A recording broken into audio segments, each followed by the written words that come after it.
오늘 우리에게 주신 하나님의 말씀은 에베소서 4장 13절에서 16절 말씀입니다. 에베소서 4장 13절에서 16절 말씀입니다. 우리 함께 나누어서 읽도록 하겠습니다. 우리가 다 하나님의 아들을 믿는 것과 아는 일에 하나가 되어 온전한 사람을 이루어 그리스도의 장성한 분량이 충만한 데까지 이르리니,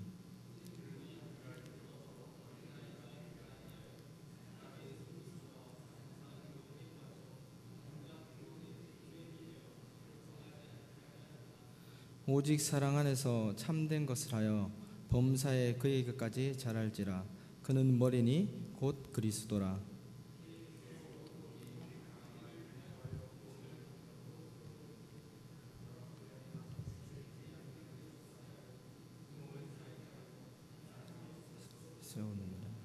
아멘. 오늘 이 시간 저의 부족함은 드러나지 않고 오직 하나님의 말씀만 드러나는 귀한 시간 되기를 간절히 소망합니다. 오늘 말씀 앞절에서 살펴보게 되면은 교회의 직분과 은사를 이렇게 주심을 보게 됩니다. 하나님께서 그 주신 목적은 그리스도의 몸된 교회를 이렇게 세워 나가기 위함입니다. 우리 교회도 이렇게 살펴보면은 여러 가지 직분과 또한 부서들이 많이 있지요. 그러한 은혜를 주신 것은 성도를 온전케 하고 또 그리스도의 몸된 교회를 세우기 위하여서 우리에게 주신 직분들과 그런 은사들입니다. 교회가 이 일을 하는 데 있어서 가장 핵심에 두고 또한 벗어나지 않아야 되는 것이 바로 이것입니다. 교회 성도의 온전함을 세우고 또 교회를 세우는 일에 우리가 힘써야 된다는 것입니다. 오늘 말씀을 살펴보면은 교회에 대한 하나님의 말씀이기도 하지만은 또 한편으로는 우리 개인에 대한 하나님의 말씀이기도 합니다. 이러한 의미에서 살펴볼 때 교회와 성도는 뗄 수 없는 관계에 있습니다. 분리해서 이렇게 설명할 수가 없다는 것입니다. 성도가 곧 교회이고 교회가 곧 성도들의 모임인 것입니다. 그런 의미에서 우리가 본문 말씀을 함께 살펴보고자 합니다. 먼저 13절을 한번 살펴보기로 원합니다. 13절에 이렇게 나와 있습니다. 우리가 다 하나님의 아들을 믿는 것과 아는 일에 하나가 되어 온전한 사람을 이루어 그리스도의 장성한 분량이 충만한 데까지 이르리니. 오늘 말씀에 보면은 믿는 것과 아는 일에 하나가 된다고 이렇게 말합니다. 그리고 온전한 사람을 이룬다고 말합니다. 여러분, 제가 질문을 하나 하겠습니다. 여러분, 믿는 것이 무엇입니까? 우리가 믿는 바가 어떤 것입니까? 우리가 믿는 바를 알고 믿어야지 참으로 믿는 것이 아니겠습니까? 이 하이델베르크 요리문답 21문 22문에 보면은 참된 믿음이라는 것에 대한 정의가 나와 있습니다. 이렇게 나와 있습니다. 참된 믿음이란 하나님께서 말씀으로 계시하신 모든 것이 진실하다는 것을 믿는 것입니다. 그리고 하나님께서 복음으로 우리에게 약속하신 모든 것을 믿는 것입니다. 하나님께서 약속하시고 하나님께서 계시하신 그 우리가 보는 이 성경 말씀을 믿는다는 것이죠. 그리고 하나님을 믿고 그리고 그리스도를 믿고 그리고 성령님을 믿는다는 것입니다. 이 하이델베르크 22문 이후에 나오는 것이 바로 사도신경입니다. 그것을 우리가 고백하고 믿는다는 것이죠. 그렇다면 우리가 아는 것은 무엇입니까? 우리가 무엇을 안다고 하겠습니까? 여러분, 사람을 누가 안다고 했을 때 내가 그 사람을 안다, 내가 그 사람 잘 알지, 이렇게 말하지 않습니까? 저는 이수환 목사님을 압니다. 제 말씀을 안 드리고 이렇게 온 거에다 적었는데 이수환 목사님을 압니다. 이수환 목사님이 나이가 어떻게 되시고 또 고향이 어디시고 학교가 어디를 졸업하셨는지 또 좋아하는 음식이 무엇인지 또 사모님이 누군지 또 아이들이 어떤 아이들인지 지우와 또 선우 이렇게 알고 있습니다. 심지어는 어디에 사시는지까지 제가 알고 있습니다. 여러분들, 제가 이렇게 알고 있는 것이 이수환 목사님을 안다고 제가 말할 수 있을까요? 오늘 말씀에서 보면은 안다고 나와 있습니다. 여기서 안다는 것은 단순히 지적으로 아는 것 그 이상의 알을 얘기합니다. 더 깊은 알을 얘기하는 것이죠. 그러면 이수환 목사님을 제가 깊이 아는 것은 무엇일까요? 이수환 목사님의 심정이 무엇인지, 혹은 그분이 목사님이 또 어떤 마음이신지, 또 기분이 좋으신지 나쁘신지, 저에게 바라는 것이 무엇인지, 또 어떤 꿈을 꾸시며 어떤 계획을 가지고 교회를 이끌어 가시는지, 그것을 안다는 것입니다. 그러나 이러한 것은 목사님 말씀해 주시지 않으면은 제가 알 수가 없습니다. 물론 이제 추측은 할 수 있겠죠. 행동이나 어떤 그런 표정으로 제가 조금 알 수는 있겠지만은 명확하게 알 수는 없습니다. 그래서 속담에 이런 말이 있습니다.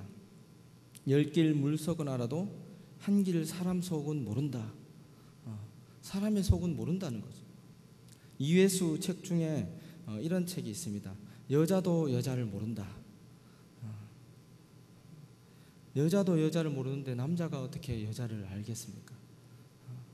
사람을 안다는 것도 이렇게 어려운 일인 것 같습니다.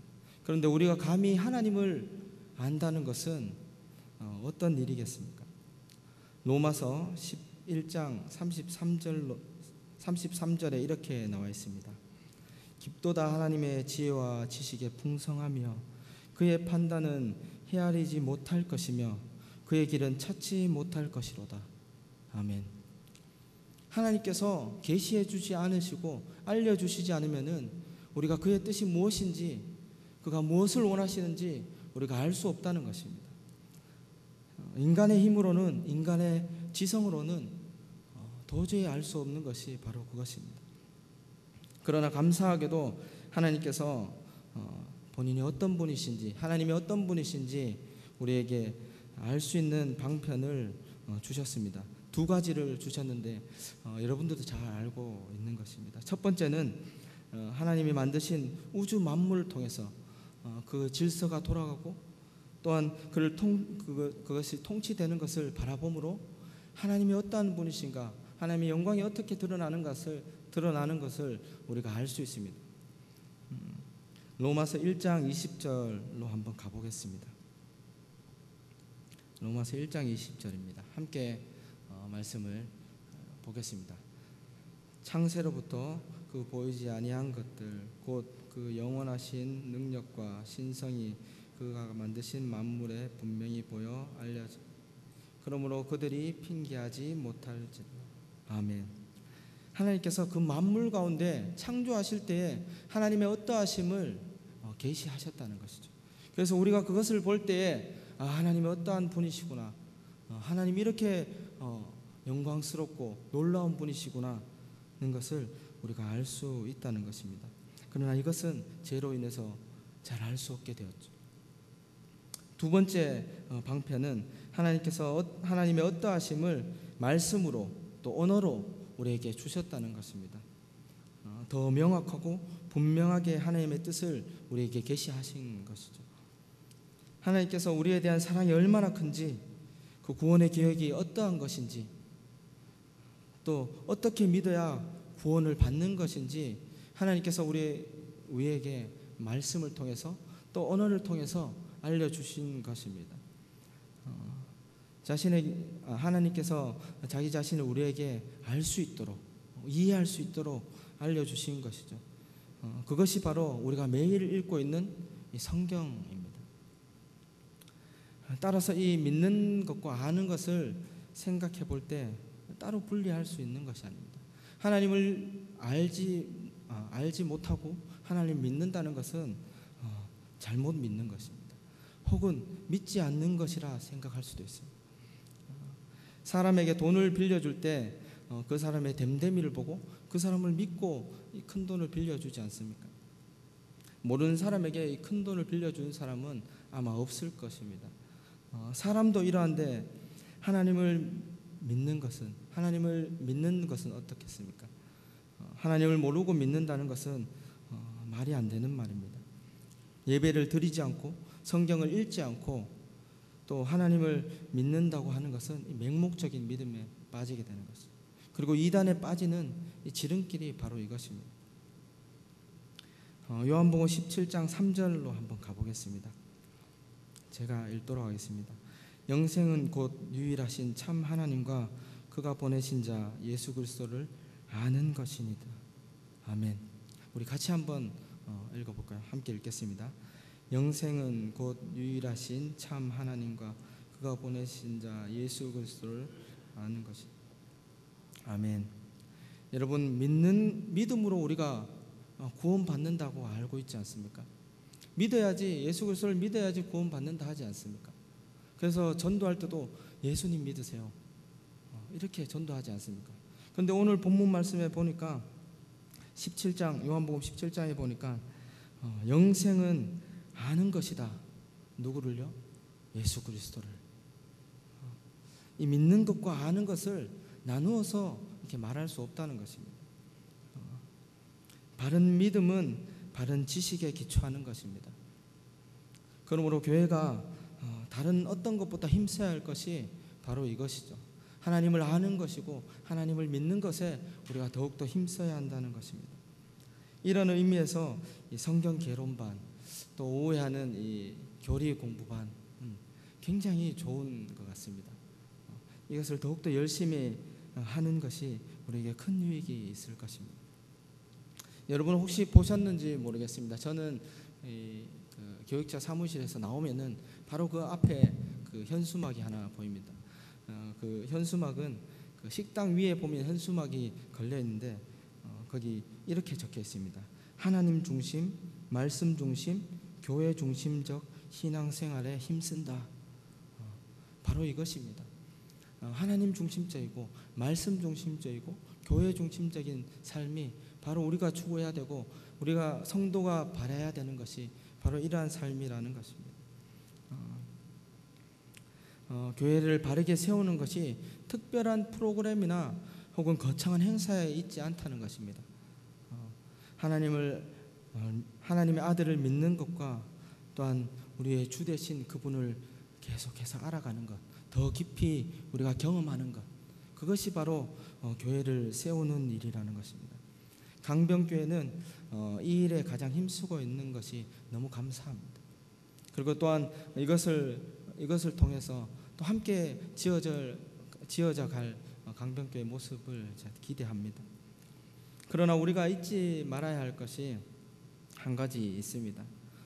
믿음과 깨닫는 것, 그 지식을 깨닫는 것이 어디로부터 오는가입니다.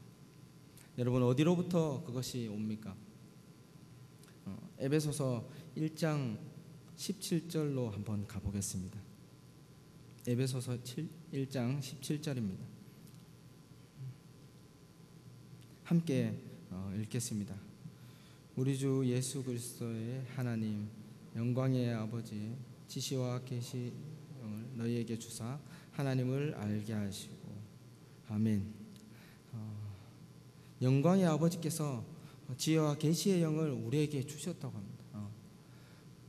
믿음뿐만이 아니고 지식 또한 하나님으로부터 온다는 것입니다.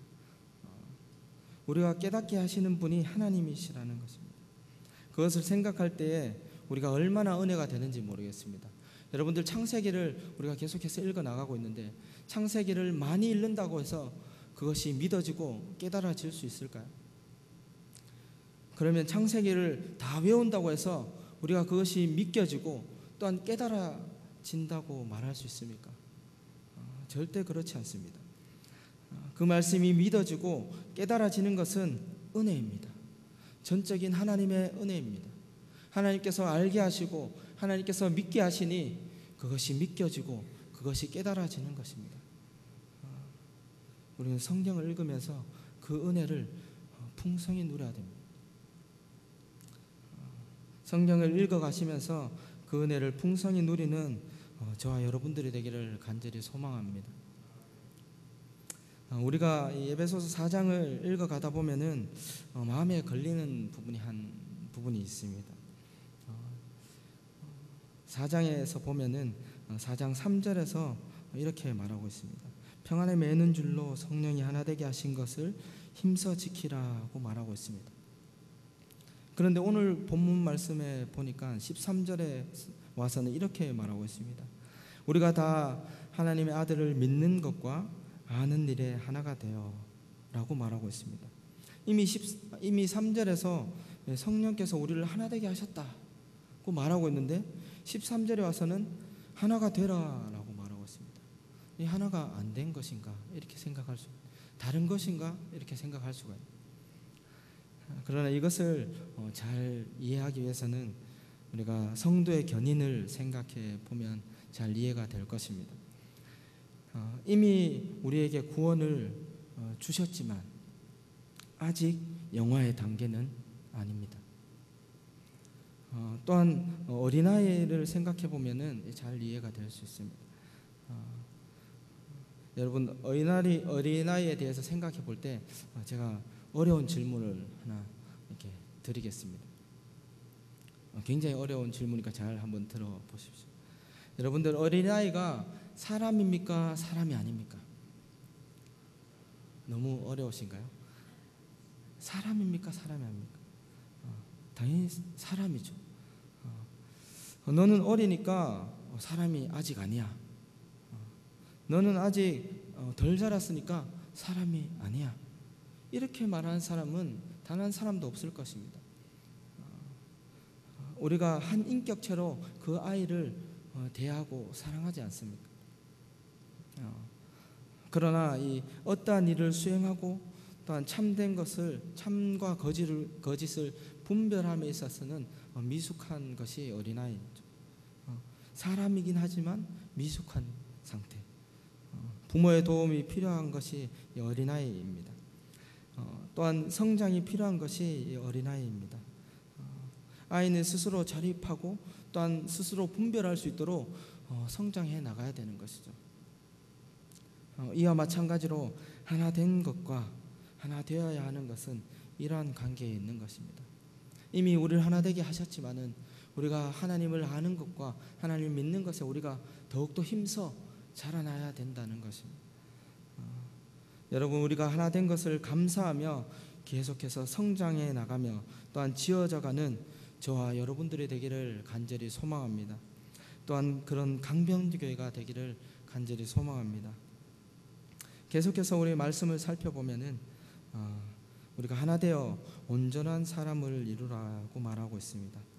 온전하다는 것은 사전적 의미로 살펴보면은 잘못된 것이 없이 바르거나 옳다. 잘못된 것이 없이 바르거나 옳다. 이 원어적으로 살펴보면은 온전한이란 말은 완전하다 혹은 다 자란 결점이 없는 완성된 의미로 쓰입니다.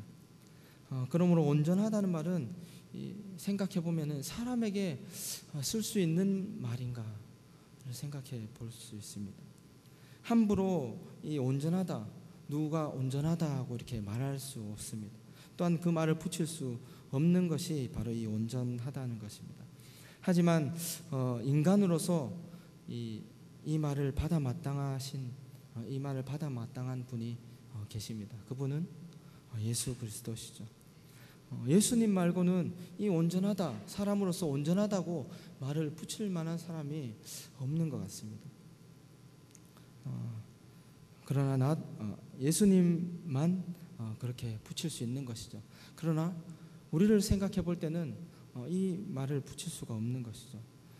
잘못된 것이 너무 많고 바른 것을 찾기 어렵고 죄악 가운데 빠져 있는 우리를 볼 때 온전한 모습으로 이렇게 볼 수가 없는 것이죠.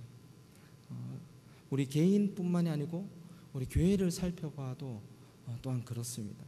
온전해질 수 있다고 우리가 교회가 온전해질 수 있다고 말할 수 있겠습니까? 사람이 온전하지 않은데 그 사람이 모인 교회 또한 온전하지 않는 것이죠.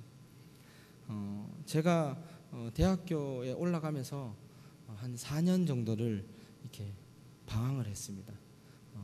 20세 때에 20살 때부터 해서 이제 한 4년 정도를 방황을 했는데 어떤 방황이었냐 하면은 이렇게 교회 신앙적 방황이었습니다.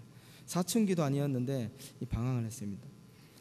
저희 모교는 저희 고향 교회는 역사가 굉장히 깊은 교회입니다.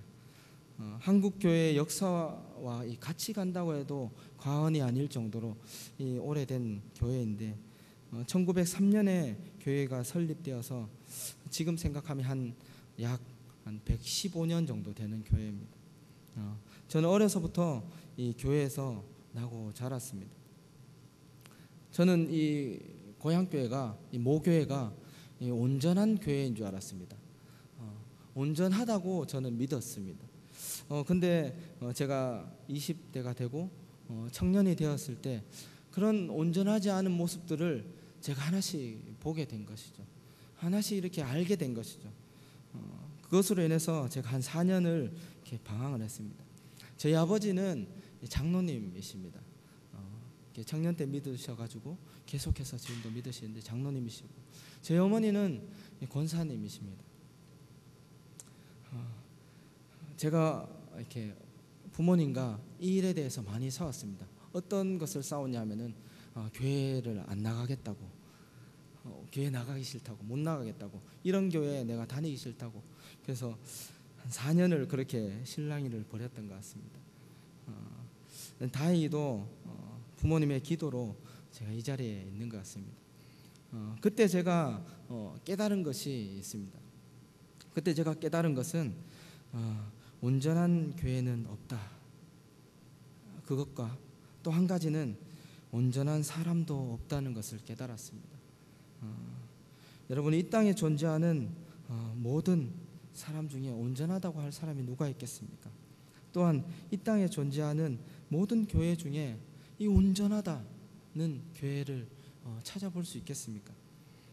이 땅에 존재했던, 존재하는, 또 존재할 모든 교회가 문제가 없는 교회가 없습니다. 그것은 초대교회로부터 지금까지 마찬가지입니다. 초대교회도 다르지 않다는 것입니다. 초대교회 중에서 대표적으로 이 고린도 교회를 살펴보면은 그 문제들이 얼마나 많은지, 이것이 정말 교회인가 할 정도로 그런 많은 문제들을 보게 됩니다. 제가 문제들을 한 15가지 정도 정리해서 왔는데 그 중에 몇 가지만 이렇게 말씀드리겠습니다. 사람과 교리에 대한 교회 분열의 문제가 고린도 교회에 있었고요. 어린아이와 같은 신앙의 미성숙의 문제가 있었습니다. 또 송사의 문제, 또 음행의 문제, 결혼과 이혼의 문제, 타종교 문제, 불신자의 관계의 문제, 복음의 본질의 문제, 돈과 인색함의 문제, 여러 가지 이러한 것들이 다 복합적으로 그 안에 있었다는 것이죠. 오늘날 교회도 이러한 문제에서 벗어나지 못합니다. 이러한 상황을 살펴볼 때 우리가 온전한 모습으로 나아갈 수 있겠습니까? 우리가 온전해질 수 있겠습니까?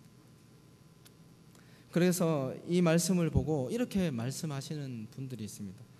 예수님이 재림하시면은, 예수님이 다시 오시면은 우리의 모습이 온전해지고 교회가 온전해질 것이다, 온전해진다, 이렇게 말하시는 분이 있습니다.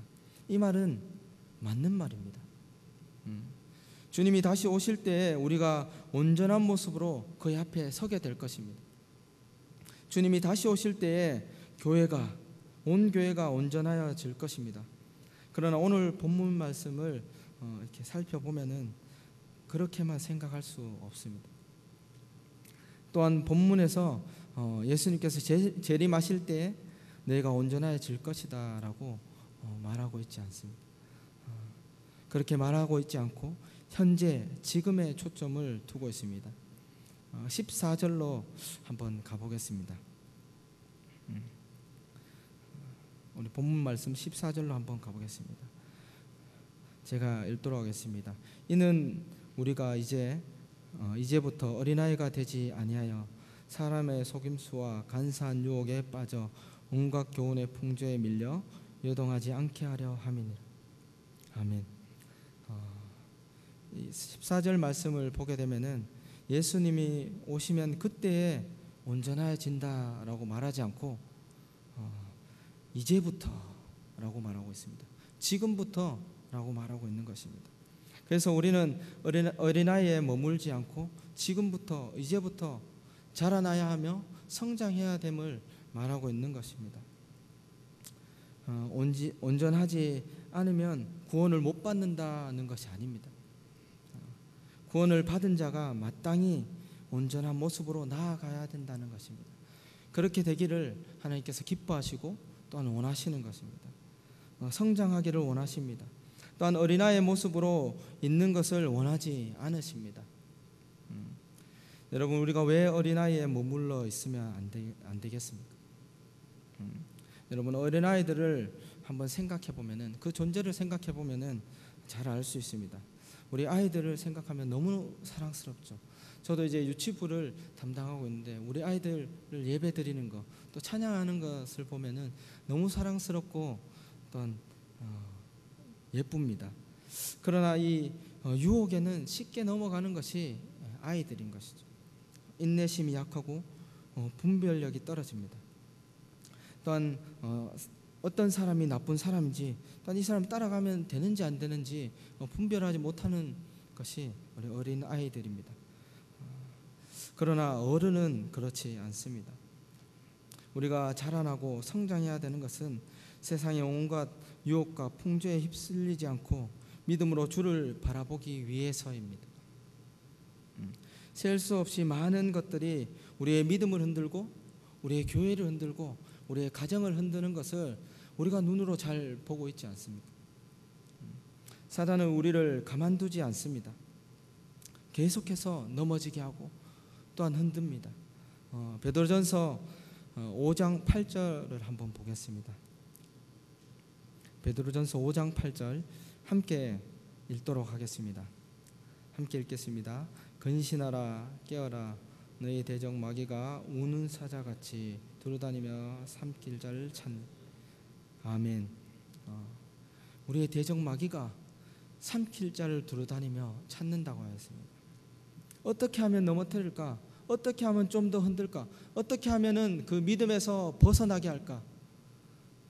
어떻게 하면은 그 말씀에서 벗어나게 할까? 그렇게 흔들고 또한 우리를 유혹하는 것이죠.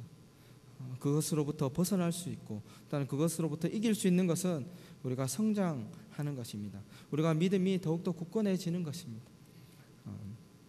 어떻게 성장하며 어떻게 자라나야 합니까? 15절입니다. 오직 사랑 안에서 참된 것을 하여 범사에 그에게까지 자라날지라. 그는 머리니 곧 그리스도라. 아멘. 여기서 참된 것을 하여라는 것은 진리를 말한다는 뜻입니다. 존 칼빈은 이렇게 말했습니다. 사랑이 없는 진리는 삭막하고 능력이 없으며 진리가 없는 사랑은 연약하고 일시적이다. 우리의 말과 행동이 그리스도의 사랑에 기초한가를 우리가 점검해 봐야 되는 것입니다. 우리가 참된 복음과 진리를 전하고 또한 믿고 있는가를 점검해 보아야 합니다. 또한 범사에 그에게까지 자란다는 것을 우리가 늘 생각하고 의식해야 되는 것입니다. 그를 닮아가는 것을 의식해야 된다는 것입니다. 우리의 성장의 목표는 명확합니다. 우리의 완전하신 목표는 예수 그리스도이십니다. 그러면 그리스도를 목표로 우리가 그에게까지 이르러야 할진데 우리가 그렇게 될 수 있을까를 생각하게 되는 것입니다. 우리가 그것을 생각해 볼 때 우리가 그것을 그리스도에까지 닮아가는 것이 가능한가 이렇게 생각해 볼 때 아니라는 답에 부딪히게 됩니다. 그러나 이것을 잘 이해하기 위해서는 십계명을 생각해 보면 됩니다. 하나님께서 왜 이루지 못할 것을 우리에게 주셨나를 생각해 볼 수 있습니다. 십계명을 생각해 보면은 십계명 또한 우리가 다 지킬 수 없습니다. 우리가 십계명 주신 그 계명을 다 지키는 사람은 없을 것입니다. 왜 지키지도 못할 것을 우리에게 주셨는가?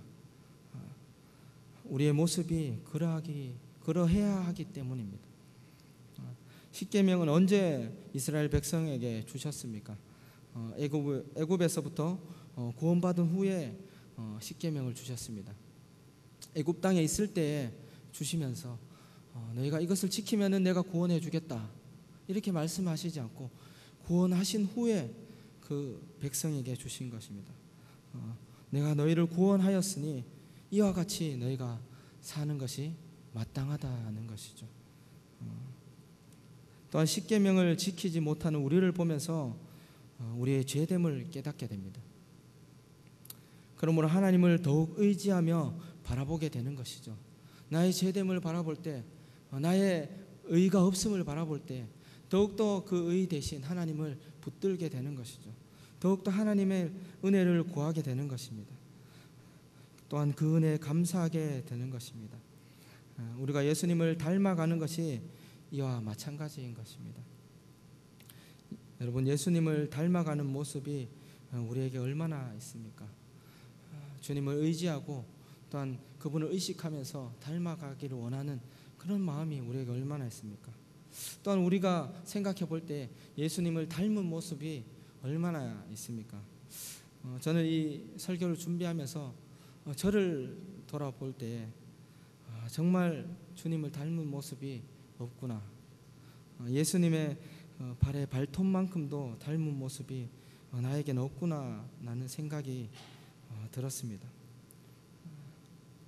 완전해질 수 있어서가 아니라 예수님을 닮을 수가 있어서가 아니라 온전하여져야 하고 또한 예수님을 닮아가야 하기 때문에 우리가 예수님을 목표로 두고 성장해 나가며 달려가는 것입니다.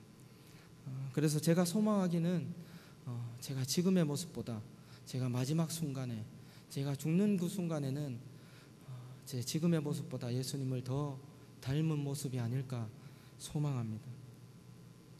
마지막으로 우리 15절 말씀에서 범사에 그에게까지 자랄지라 라고 말하고 있습니다.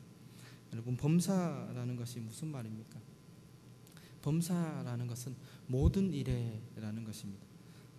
교회에서나 집에서나 함께 있을 때나 혹은 혼자 있을 때나 예수님을 향하여서 우리의 눈을 돌리고 그분을 닮아가기 위해서 그분의 성품과 그분의 인격과 그분의 어떠하심을 닮아가기 위해서 우리가 늘 힘쓴다는 것입니다.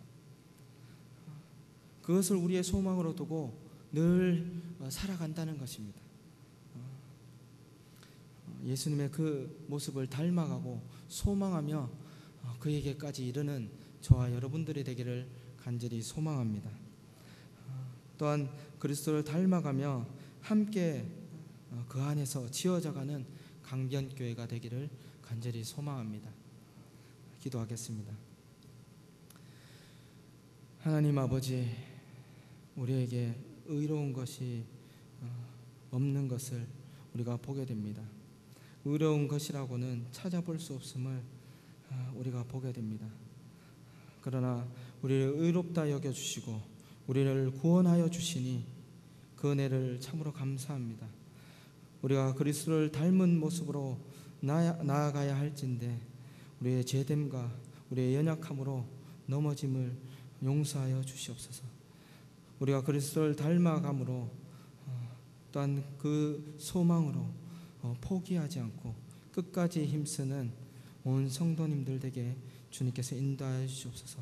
그런 교회 되게, 그런 강변교회 되게 하여 주시옵소서. 우리 구주 예수님의 이름으로 기도드립니다. 아멘.